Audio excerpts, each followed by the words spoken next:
Балканскиот рис, кафеавата мечка, волк од видрата, белоглавиот и египетскиот маршуедец, змии, гуштери, желки, жаби, но и многу растенија, птици и габи се дел од националната црвена листа во Македонија, затоа што од година в година нивниот број се повеќе и повеќе се намалува. Но тоа се случува и глобално. Црвената листа на загрозени видови опфаќа над 8400 дива фауна и флора. На над милион видови им се заканува истрабување. Пличена повеќе на Меѓународниот ден за заштита на дивиот свет со Деспина Китанова од Македонското еколошко друштво да проговориме токму на оваа тема. Деспина, добро утро и добре ни дојдовте. Добро утро. Добро утро. Причините за намалување на биодиверзитетот се многубројни, од деградација на природните живеалишта, прекумерно користење природни ресурси, климатски промени до незаконита трговија и убивање на дивите видови.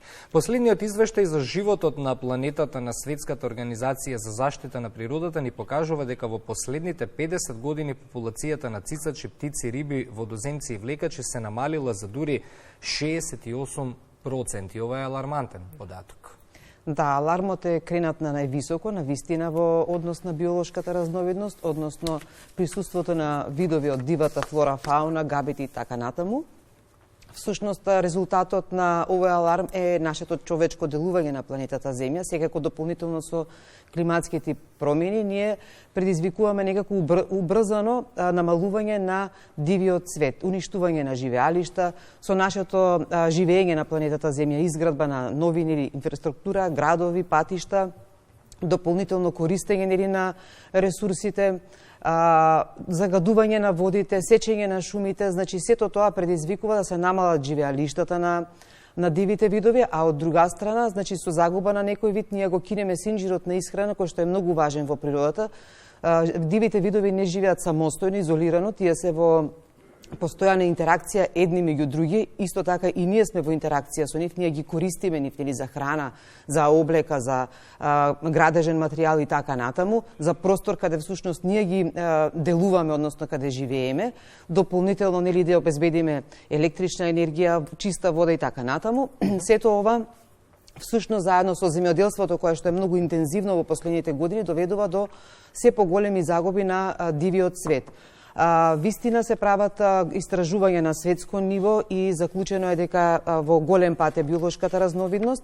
Од 70-тите години пак до сега процентот е тој што го кажавте и тоа најмногу се однесува на Јужна Америка, Африка. Ние за среќа како континент имаме помал процент на загуба на биолошката разновидност, но алармантна е ситуацијата во глобални рамки, затоа се подготвуваат глобални законски основи, законски рамки кои што треба да доведат до подобрување на состојбата. Всушност и тоа веќе треба да се вклопи во сите секторски политики. Иако мислиме да спина дека ништо не засега директно нас, сепак уништувањето на дивиот свет, на екосистемите, на живеалиштата влија и на нашиот опстанок. Сакале да признаеме ние или не?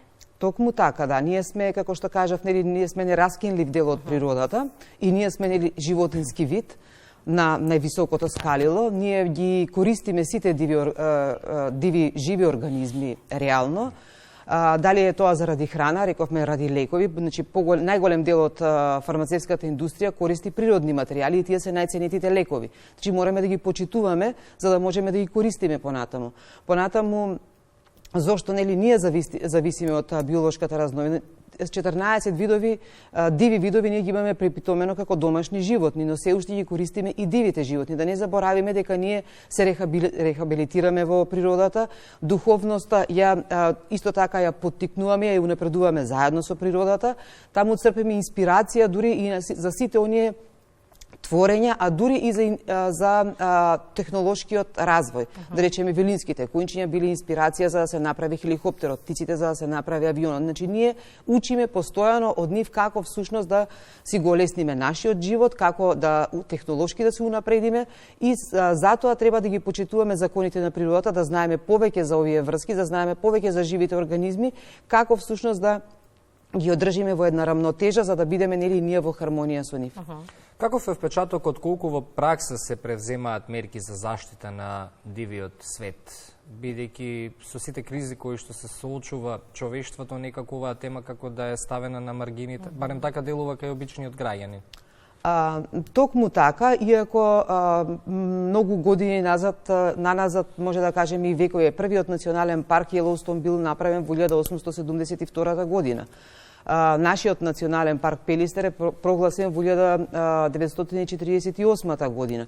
Значи, уште од давнина веќе луѓето биле свесни дека ние треба оние диви предели на планетата Земја да ги зачуваме, да бидат лаборатории од каде што можеме да учиме и односно места каде што ствари вистински ќе видиме како всушност природата самостојно се развива и се еволуира. Да.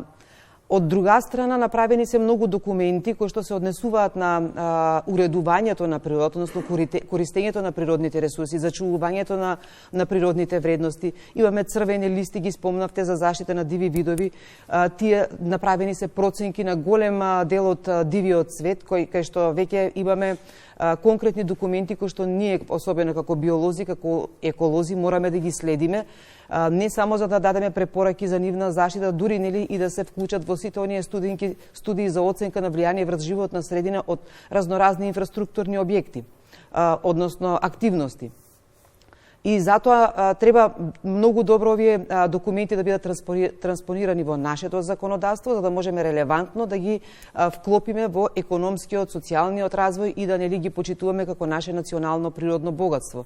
Ние сме мала земја, но изобилуваме со екзотична, како да кажам, природа, мозаични екосистеми кои што се наоѓаме на просторот помеѓу континенталната и медитеранската клима, каде што имаме мешање на видови и од континентален и од медитерански карактер. Тоа целото доведува да ние имаме една богата флора и фауна, специфична, која што треба да ја цениме како наше национално богатство, како што ги спомнавте, рисот, пастрмката, имаме голем број на растенија и така натаму. Со какви документи е заштитено сево ова што го споменавте? Што вели домашната пракса? Законот за заштита на природа е основниот закон, законот над сите други законски основи, кои што треба да се почитува. Министерството за животна средина и просторно планирање е релевантниот надлежен орган за спроведување на законот, но и многу други институции. Донесени се и други закони кои што се во корелација и поддршка на законот за заштита на природа или пак некои други помали акти и така натаму. Законот за ловство го уредува користењето на дивечот. Тој исто така треба да биде во корелација со законот за заштита на природа, иако се однесува само на дивечот кој што се користи. Понатаму, сите други секторски политики, законот за земјоделство, шумарство, дури и енергетика, мора да ги вклопат начелата за заштита на природата. Тоа веќе се налага од Европската унија, така да ние веќе работиме како држава на прилагодување на законските основи. Може би треба да работиме повеќе и на нивна реална и правилна имплементација, да ние како граѓани реагираме доколку нешто некоректно се однесува, да имаме активизам и од како граѓански сектор, за да всушност ја поттикнеме она правилна насока на развој, одржлив развој, како што денеска го нарекуваме. Така.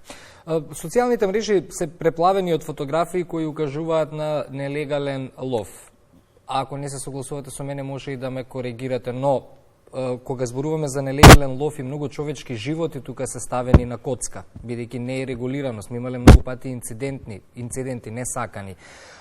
Кој е тука надлежен и колку ова представува проблем за дивиот свет? Ајде, ако не мислиме за човечките животи, да зборуваме за дивиот свет. Дивиот свет, односно дивечот, кај нас се уреден со законот за ловство. Министерството за земјоделство, шумарство и водостопанство е надлежно за имплементирање на законската рамка, инспекторатот, секако сите обвинители, суди и така натаму, но и концесионерите на ловишта имаат обврска да го спроведуваат, да донесуваат планови за користење на дивечот и истиот да го имплементираат соодветно со почитување на законските основи.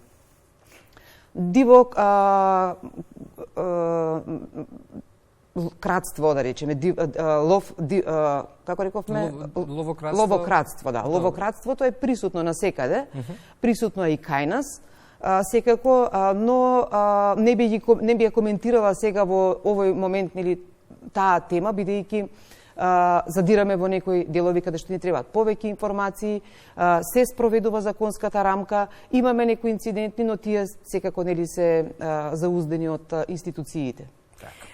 Лани фокусот на одбележувањето, ако се сеќавам на светскиот ден на дивиот свет, беше ставен на партнерството, односно соработката на сите нивоа за да можеме да имаме успешна имплементација. Во тој контекст, за да имаме успешна имплементација во Македонија, кои се алки треба да бидат вклучени во заштитата на дивиот свет? Буквално треба сите да бидат вклучени од ние како граѓани, а дополнително институциите кои што имаат обврска да ја штитат природата, да ги спроведат законите и пак ќе се навратам на институциите кои што се задолжени за локалниот или пак економскиот национален развој. Неминовна е соработка помеѓу сите сектори, природата е медиум каде што сите ние делуваме, живееме, се развиваме индустријски, технолошки, ги користиме ресурсите и неминовно е да има една меѓусекторска соработка помеѓу сите институции кои што треба да ги градат, да го развиваат општеството.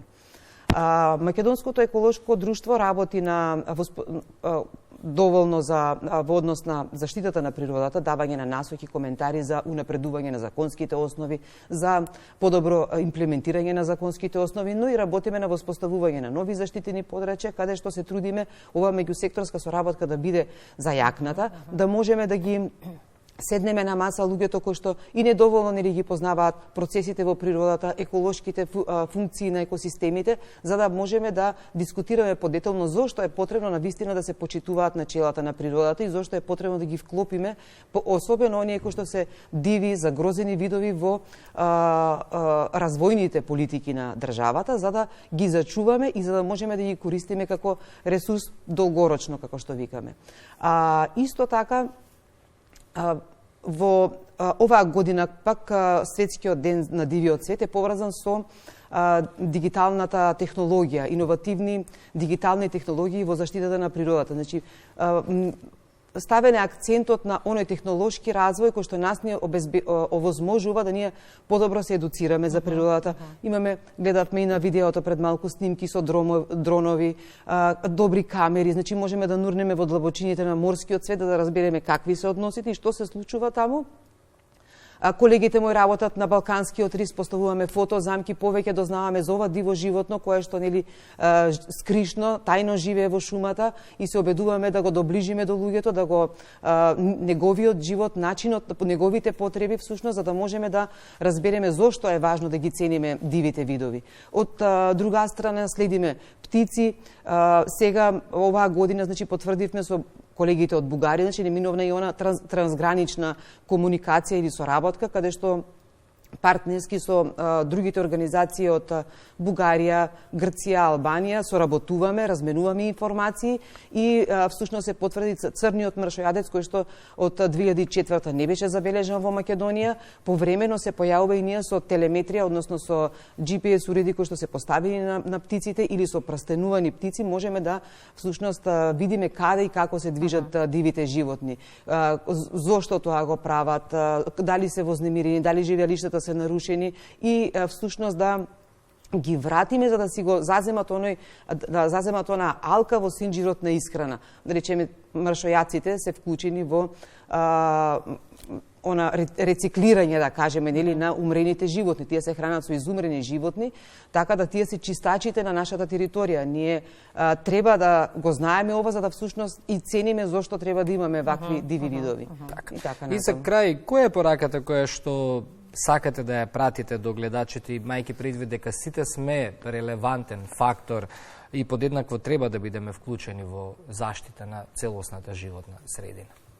Па најпрво како единки да внимаваат како се однесуваат во природата, да ја почитуваат природата, да научат повеќе за тоа, да се едноставно да се едуцираат или барем да проникнат кога сме и надвор, можеме да научиме многу од природата, така ќе можеме да ја цениме природата, да бидат активисти доколку забележат некое некоректно однесување или користење на природни ресурси, тоа да го пријават. На тој начин можеме да направиме притисок или да ги мотивираме или ангажираме властите да покоректно се однесуваат и тие кон користењето на природните ресурси.